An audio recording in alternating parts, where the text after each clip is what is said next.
Good evening. An organisation that supported hundreds of people in Birmingham who hoard say the door is now open to new care guidelines. It comes after MPs debated the issue in Parliament for the first time. Hoarding disorder is a globally recognised mental health condition, thought to affect between 2 and 5% of the population. But in a series of reports this year, BBC Midlands Today discovered the numbers appeared to be far higher since the COVID pandemic. Here's our correspondent, Ben Godfrey. How are you, David? Are you all right? Fine, yes, thank you. Oh, how have you been keeping? I've been keeping very well. David has been hoarding for decades. You've still been collecting lots of things? Yes.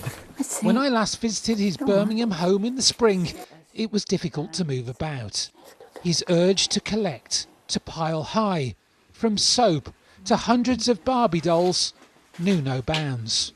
Well, you can't cure me of being a hoarder, can you? As far as I know, you can't. So, I find it comforting. But with help and his perseverance, the mounds are reducing, slowly. Shall I come in as well? Yeah. There seems to be less stuff in the house. What have you got rid of? Newspapers, which I don't buy anymore.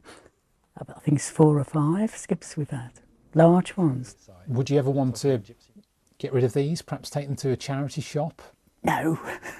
No. Why not? No, because I want to keep them.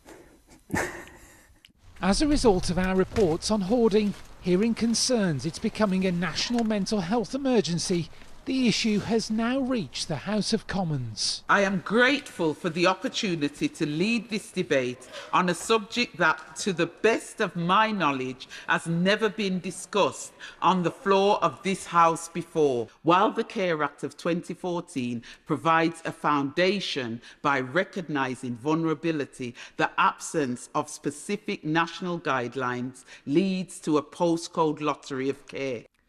Madam Deputy Speaker, for too long, hoarding has been seen as something quirky or perhaps even comical.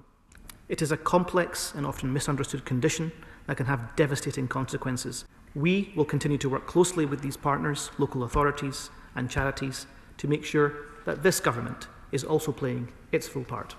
And that new impetus is what Heather Matuozzo has been striving for. Birmingham's a big city and there's a lot of referrals. And some of those referrals we always have to refuse or ask them to come back for the next bit of funding that we've got. For every skip she's helped to fill, every home decluttered, the ultimate aim of a Clouds End social enterprise in Birmingham could soon be realised. Help for hoarders that's widely available, funded and joined up. We've got the guidelines now, if you know what I mean. We've got the basis of them because that was the basis of Poor Let's Talk.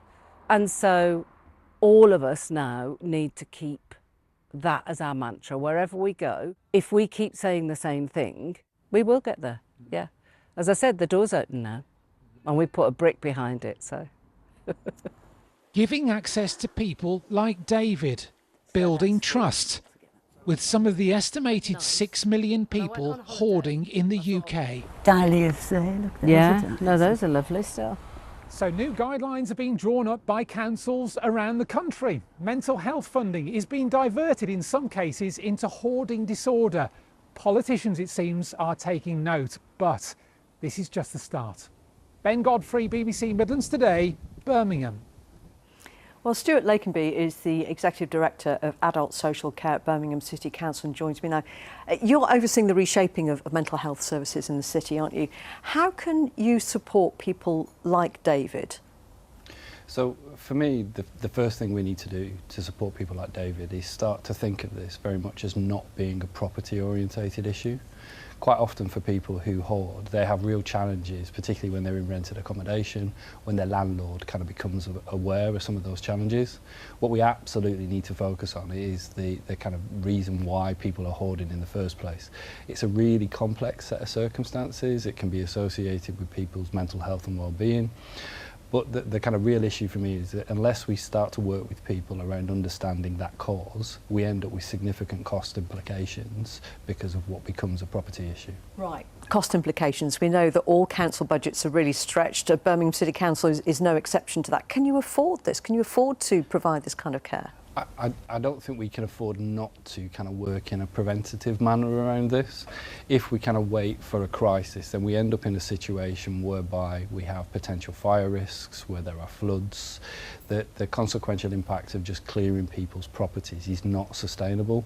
The more we can spend time kind of working with people around understanding the root cause, the less likely we are to hit significant financial challenges. But how do you reach these people? Because by its very nature, they're probably not very likely to come to you, and how do you get to them? So I think the starting point is about raising awareness around what are the factors which contribute to people who hoard. So having spent some time with some of the hoarding support groups in Birmingham, one of the things we've committed to is to kind of co-produce a guide that we can kind of put out to all private sector landlords, registered social landlords, to try and reframe this as more of a well-being and mental health challenge as opposed to a property issue. I think very much it is about how you build trust with people on a day-to-day basis to enable us to kind of get behind that front door, to have a conversation with them around understanding the risks that are attached to hoarding, but also understanding that kind of root cause, as I mentioned. So just briefly, if there's anybody watching this evening who is struggling with hoarding and lives in the Birmingham area, what can they do? So if you kind of reach out either to us in the council, we have a lovely app called Connect to Support. You'll find support that's available through our Chaos to Order groups, Clouds End, who was on the story today. Really good points of contact for people to kind of get in touch with. Okay, Stuart Lakenby, thank you very much for your time.